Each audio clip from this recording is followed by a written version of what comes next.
Welcome to the beautiful world of aquascaping. Colleagues stealing my maintenance tools from my very own maintenance stand, so I had to try to do something to stop them. We're too many here at Green Aqua, too many aquascapers, and these tools are too valuable for us. But that's not the topic of this video. The topic of this video is me taking care of scissors. Where are my scissors? I cannot find, oh, I got it. See, this is the topic of today. Me maintaining this beautiful, a little bit overgrown Dutch style tank made by our Turkish-Canadian friend Erkut and Balazs. So I'm going to do a maintenance session. I'm going to change the background in this tank and you're going to see how it looks by the end of this video. Stay with us.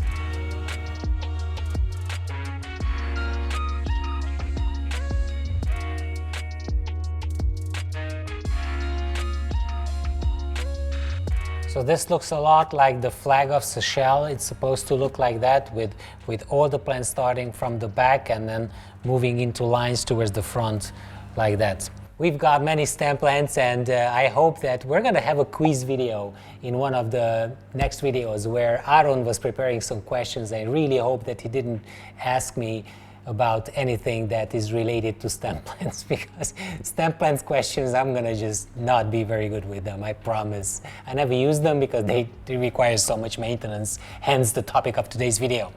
So we've got, let's go from left to right, HRI in the back, we've got the Limnophila hyporidoides, and then we have the Aegeria densa, and then we have the Lobelia, and then we have the some alternantera pink, and then we have the Reiniki mini, and then we have the Storigine repens, and then we have the Pogostemon helferi, plus the Pogostemon erectus. Thank you, Aaron, for just saying Pogostemon.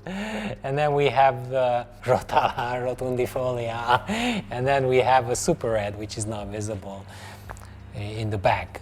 And for the foreground, we had prepared Monte Carlo, 10 pots of Monte Carlo. I'm going to take out almost everything. Maybe I'm going to use the mid-ground plants, some of the mid-ground plants in between the Monte Carlo and the back. We'll see. But the idea is to have this nice and neat and to work on this graduation a little bit more. So wish me luck. This is going to be a very, very messy maintenance.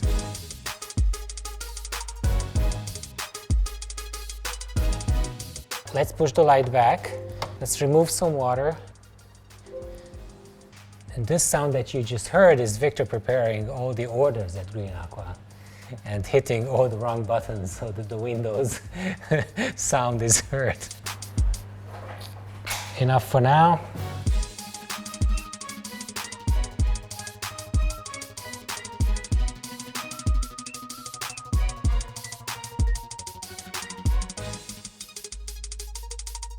Check this out. So this is what happens if you leave this too long. See the bottoms? Very, very ugly. So I kind of need to like trim the whole thing. This is going to be a nightmare, guys. I see absolutely nothing. We were wondering whether the new guy should do it, and I decided that the new guy shouldn't do it. And now you see why. Because I'm sure that he would have killed himself if he had to do this. And I'm going to ask him to like sort these out one by one. I'm going to be able to top them off and just push them back. You can ask one of your family members to help you, which is a great project for the family. The kids could just help you with finding the right lengths, because the shorter ones should go in a different bunch and the longer ones should go in another bunch. And you can see that the bottoms are perfectly bad. So I'm gonna let you work on this one, Andrew. Can I get another tray? I'm going for the rotundifolia now. Same concept. Oh, look at that. You can see the Ludwigia super red behind in a second. I have to do something with the super red because that is not in a good place in the back. It grows much slower than all the others, so that is not visible at all. If you have a Dutch tank, make sure that you trim it weekly. So weekly small trims. Don't leave it like this. This is a 3-month-old tank. When was this last? 2 weeks ago. Okay. I think before that we had a longer pause. I might want to move Ludwigia super red forward a little bit from the back and just let the rotundifolia to be in the back. This guy is cool. This guy needs just a bit of trimming. So this is Hippuridoides and HRA together. I'm just telling you, this is my first ever Dutch tank trimming. I'm going to be more careful with this red guy. Just going to remove a couple of plants here in order to make some room for the foreground.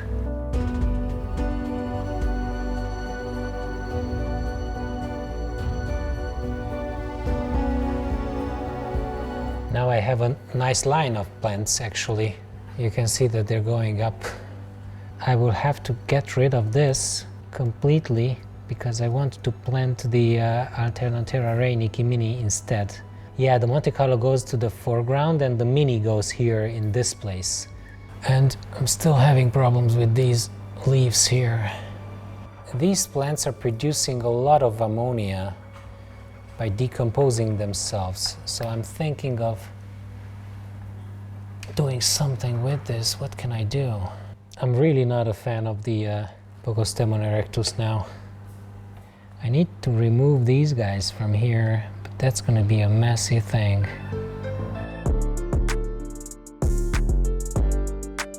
At the end of these roots, there's the base layer fertilizing substrate that gets taken out with the roots.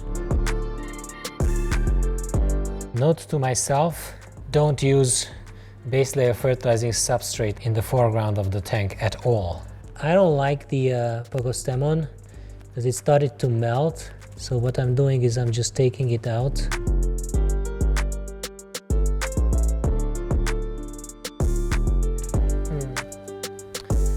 More or less, we're good. Sterogyne repens, it didn't get enough light there.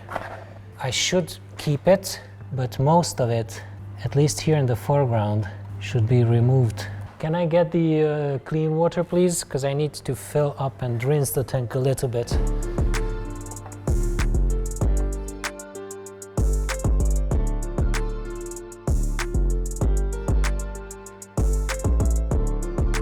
Look at all that base layer fertilizing substrate. I hope that we're not going to have algae because of that.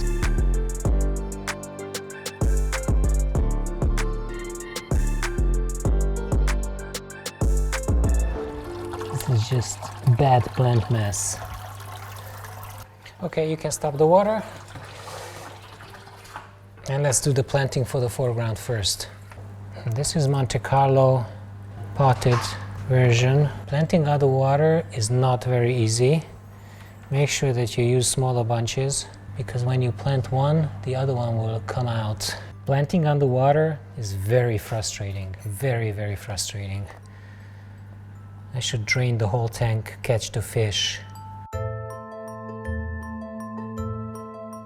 Should we take out some more soil? So I've decided to remove these. I'm not happy with the thickness of the soil here.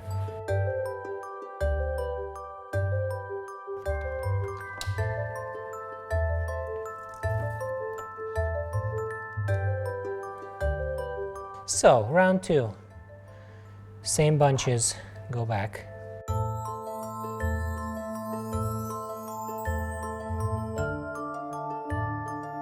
Oh, wow. Oh, show that to the camera. The guys just came back from a big maintenance session. Gary and Matty, they're just on the projects all day long. Now the Siamese edge eaters are not stressed anymore, they're eating, see?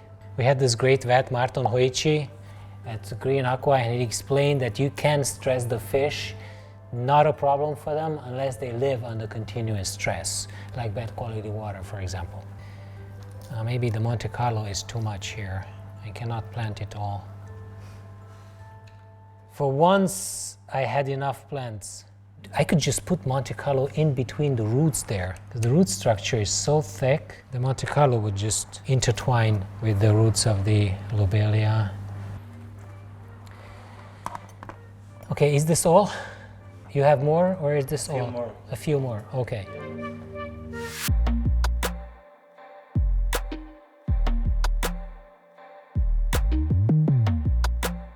Now this tank is visible from this side as well, so I'm going to continue the Monte Carlo planting on the side, and putting this whole thing in there, hoping that it will just hold itself.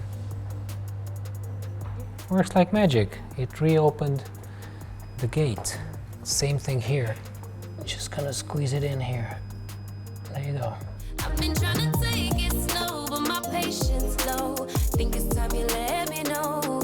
What's it gonna take for you to love me? Yeah.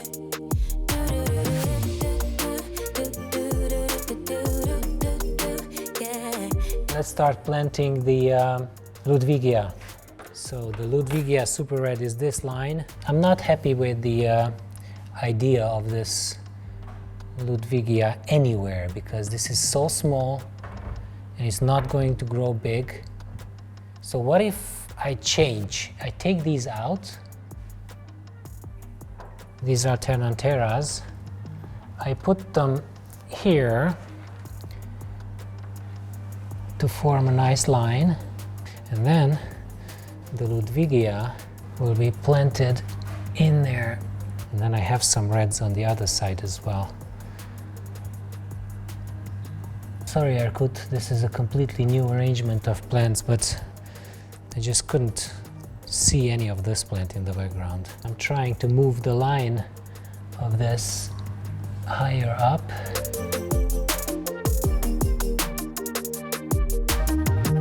This is the Hyporidoides.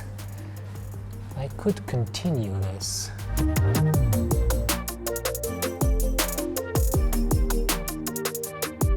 Okay, so now we have a problem because we need to push in the rotundifolia. That should go to the back. This will look like nothing, I promise, for the first weeks. And then we'll go with the Pogostemon erectus. I've got too much of this. This plant is definitely the most dominant plant in this tank. What's it gonna take for you to love me? What's it gonna take for you to show feels, yeah. I've been trying to take it slow, but my patience low. Think it's time you let me know. This part is not trimmed properly, so this will be a huge problem later on.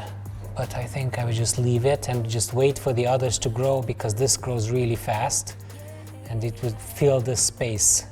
Now I can start pushing in the Rotala HRA, and we'll continue the HRA all the way to the glass, because here I'm missing this red spot to finish up the tank. And now I'm going to do a little bit of shaping here, just to make it a little bit tidier.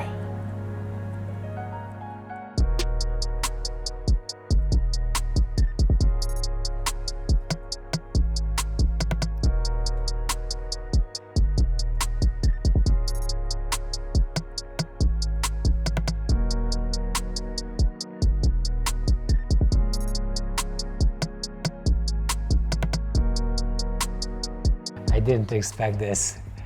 It started to look much better. 100 minutes with 100 plants, guys. Let's do some water change for a change. Okay, so I think that in order for this to look good, you will need to actually trim it weekly, small trims, but it's not going to be ready until probably one trim later. We need one more trim. You're not going to see that in this video, but Aaron will surely make another cinematic so that you have 4 videos then about this.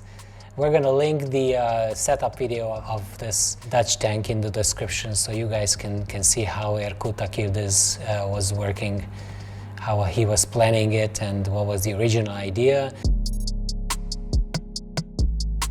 So the main idea here was to move the red plants to the left side of the tank, and then to have a red stripe which will continue into the Reiniki Mini, and then to have another red in the back. So you have 1, 2, 3 reds, and then you have stripes of green in between. So that's how I changed the layout actually with this rescape.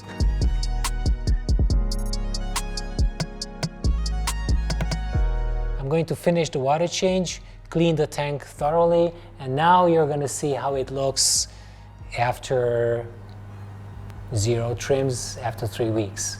And you're going to get another video as promised with the trimmed, shaped form. All right? We'll see you next week. Bye. Don't forget what to do.